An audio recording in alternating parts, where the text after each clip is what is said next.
আসসালামু আলাইকুম।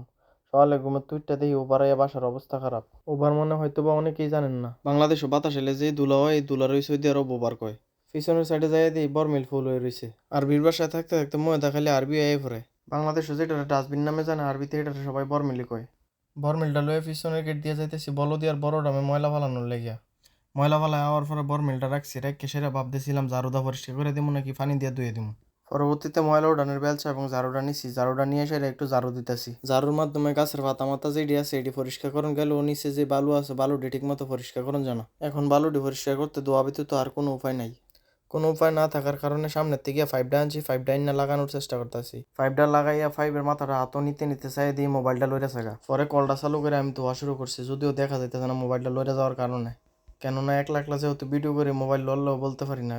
পরে ফলোর দেওয়ার সাথে সাথে গাছে তাকাই দেখলাম গাছের মধ্যে অনেক বালু ভরে রয়েছে। পরে গাছের মধ্যে একটু পানি দিয়ে দিচ্ছি যাতে বালুটি ভরে জায়গা। যদিও মোবাইলের মধ্যে এত বালু দেওয়া যাইতেছে না, কিন্তু সরাসরি দেখলে অনেক বালু দেওয়া যায়।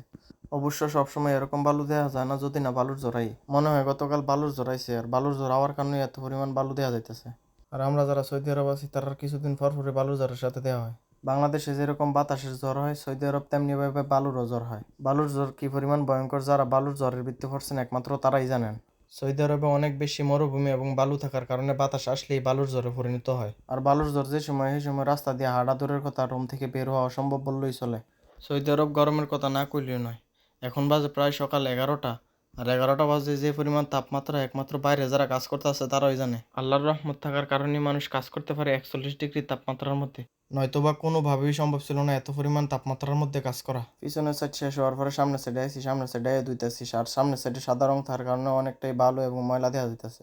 হয়তো অনেকে ভাবধারেন এক ফ্লোরের মধ্যে দুই কালারের টাইলস, মূলত টাইলস এক কালার কিন্তু সামনের সাইডে সাদা রং করা হয়েছে। আর এইগুলো করায় আমার ম্যাডামের বড় মাইয়ায়। আমাদের এখানে বাসা মূলত তিনটা, দুইটা দুই মেয়ের আর একটা আমার ম্যাডামের। আমার মনে হয় পৃথিবীর মেয়েদের সবচেয়ে বেশি শৌখিন মানুষ সৌদি আরবের ভিতরে। কেননা ম্যাডামের মায়ে শুধু একটা পার্টি করানোর লেগে সাদা রং করাইছে, আর এই সাদা রংটা করতে 8,000 রিয়াল নিচ্ছে। যারা রঙের কাজ জানেন তারা সৌদি আরব আইতে পারেন, অথবা যে কোনো কাজ জানা থাকলে আইতে পারেন। কেননা সৌদি আরব কাম জানা থাকলে যে কোনো মানুষ বসে থাকতে হয় না। আমার কাজও প্রায় শেষের দিকে, কাজ খুব দ্রুত শেষ করার চেষ্টা করতেছি। গরমের কারণে অবস্থা খুবই খারাপ। ফ্লোর দিয়ে শেষ করে চাই দিয়ে রাস্তার মধ্যে অনেক পরিমাণ পানি গেছে গা। আর বল দিয়ে রাস্তার মধ্যে পানি দেখলে 1,000 রিয়াল অবশ্যই জরিমানা দিব। মূলত বাসার ড্রেনেজ পাইপ ব্লক হয়ে যাওয়ার কারণে সব পানি বাইরে গেছে। সবাই নামাজ পড়ার চেষ্টা করবেন এবং জীবনের যে কোনো পরিস্থিতি, যে কোনো বিষয় এবং যে কোনো বিপদকে উপহার হিসেবে নেবেন।